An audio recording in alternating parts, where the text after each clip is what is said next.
అన్ని మున్సిపాలిటీస్కి యాక్చువల్గా ఇన్స్ట్రక్షన్ ఇచ్చాం సిల్ట్ తీయమని. కొందరు 50% తీశారు, కొందరు 25%, కొందరు 10%, కొందరు తీలా. అడిగితే ఏమంటే డబ్బులు లేవన్నారు, ఫైనాన్స్ ప్రాబ్లం ఉందని.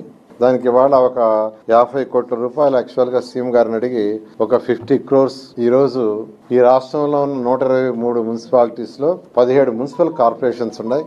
మున్సిపల్ కార్పొరేషన్స్ కొంతవరకు ఫండ్ ఉంటుంది.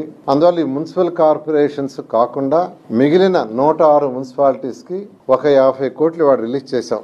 అది స్పెసిఫిక్ గా డ్రైన్స్ లో సిల్ట్ తీయటానికి. మున్సిపల్ కార్పొరేషన్స్ కాకుండా మిగిలిన 106 మున్సిపాలిటీస్ కి 50 కోట్ల రూపాయలు ఈరోజు ముఖ్యమంత్రి గారిని అడిగి దాన్ని రిలీజ్ చేయడం జరిగింది.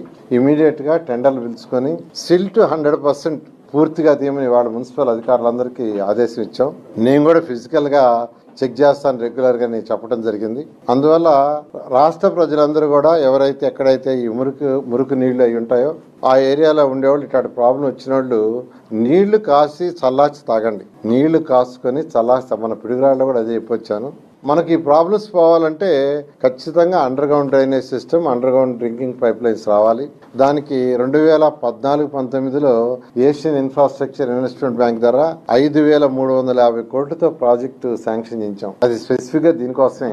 ఆ ప్రాజెక్టు మూలపడిపోయింది. దాంట్లో 240 కోట్లు కూడా ఖర్చు పెట్టలా. మనం June 30th కి డేట్ అయిపోయింది, ఎక్స్పైర్ అయిపోయింది. మళ్ళా దాన్ని ఎక్స్టెండ్ చేయమని రిక్వెస్ట్ చేసాం. వాళ్ళు ప్రస్తుతం 1 month ఎక్స్టెండ్ చేశారు. ఇప్పుడు మళ్ళా దాన్ని ఒక 2 years ఇవ్వమని అడుగుతున్నాం. ఆ ప్రాజెక్ట్ కానొస్తే 57 మున్సిపాలిటీస్ లో ఆల్మోస్ట్ 100% మనకు ఈ drains problem, drinking water problem పూర్తిగా పోతుంది. దానికోసం ట్రై చేస్తున్నాం.